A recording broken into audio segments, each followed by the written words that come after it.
So when you think about the 20th century, and happen to look like this dude, you're probably thinking about the time period of 2001 to 2018 and onward. Unfortunately for those people, it's actually talking about the time period of 1901 to 2000. Some great historical events took place in this time, but today I'm only going to focus on how political leaders came to power in their respective countries. Luckily for the purposes of this video, more people came to power during this time than there should have. Alright, so the problem began with Italy, where this handsome young man had his feelings hurt from WW1. No, that's the Renaissance. Much better. His name was Benito Mussolini.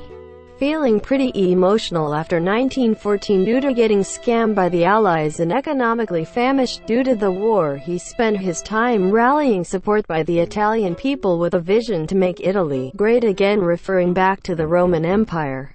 And so logically, he decided to take his supporters and literally march into Rome to demand it and demonstrate power. And what happened next will blow your mind. It worked. During the years to come, Mussolini would inflict his totalitarian ideology upon Italy, and it would become known as the First Fascist State. Mussolini would acquire more power through the passing of laws, manipulation of education, control of business, press, secret police and wartime measures. These circumstances provided for absolute power in Mussolini's hands.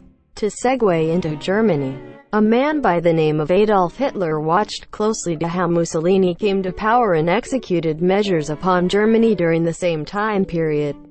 You can find many similarities between the two, such as Mussolini hated the Treaty of Versailles. Hitler also hated the Treaty of Versailles.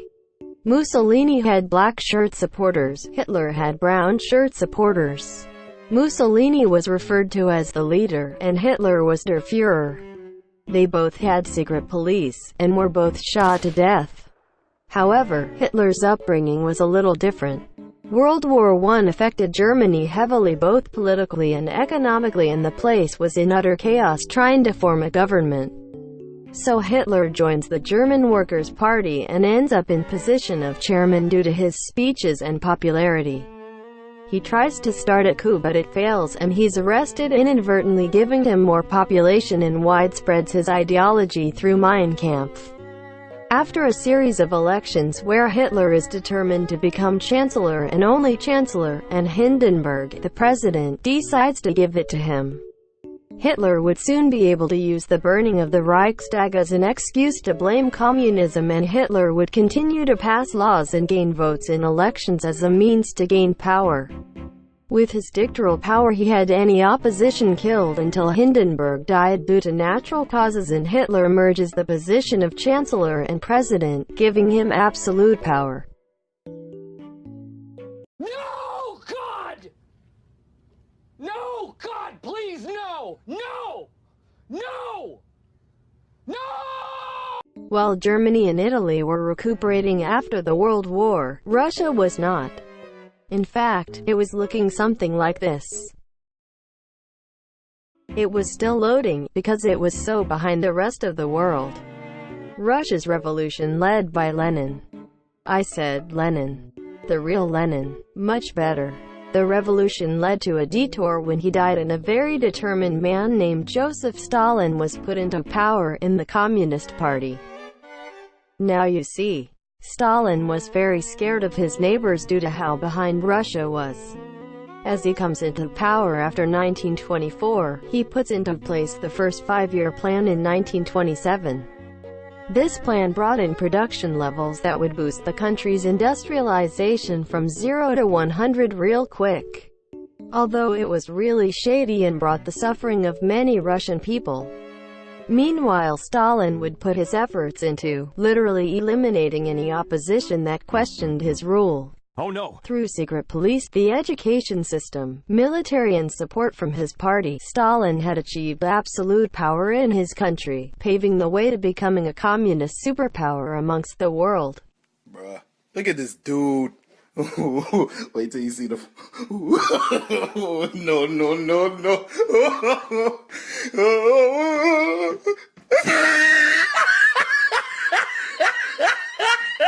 Hi, my name is Franklin Roosevelt. See this? This is my fellow Americans. This is the Great Depression. Let me get you out of it. That the only thing we have to fear is fear itself. While Europe was busy building dictators practicing totalitarianism, democracy in the West began to shine. Roosevelt, with the utmost help of a Britain man, would bring the economy back from the Great Depression.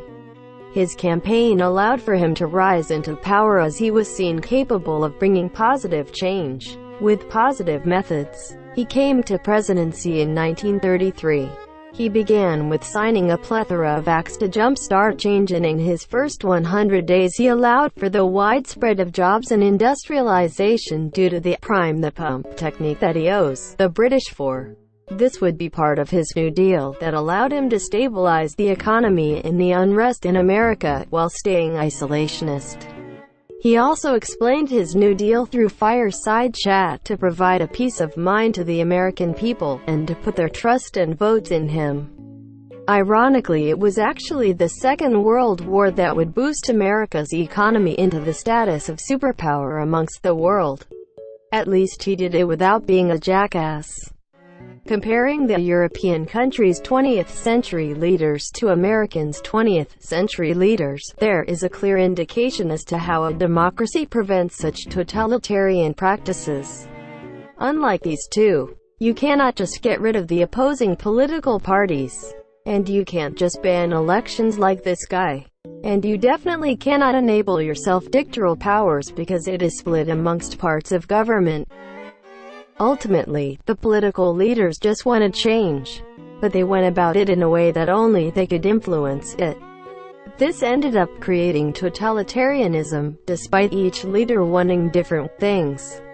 Stalin wanted security and industrialization. Mussolini wanted to return Italy to Roman Empire status. Roosevelt wanted to bounce back from the Depression. Trump wants to be like Mussolini. Now guess what Hitler wanted? That's right. What you say? That you only meant well, 'cause you did.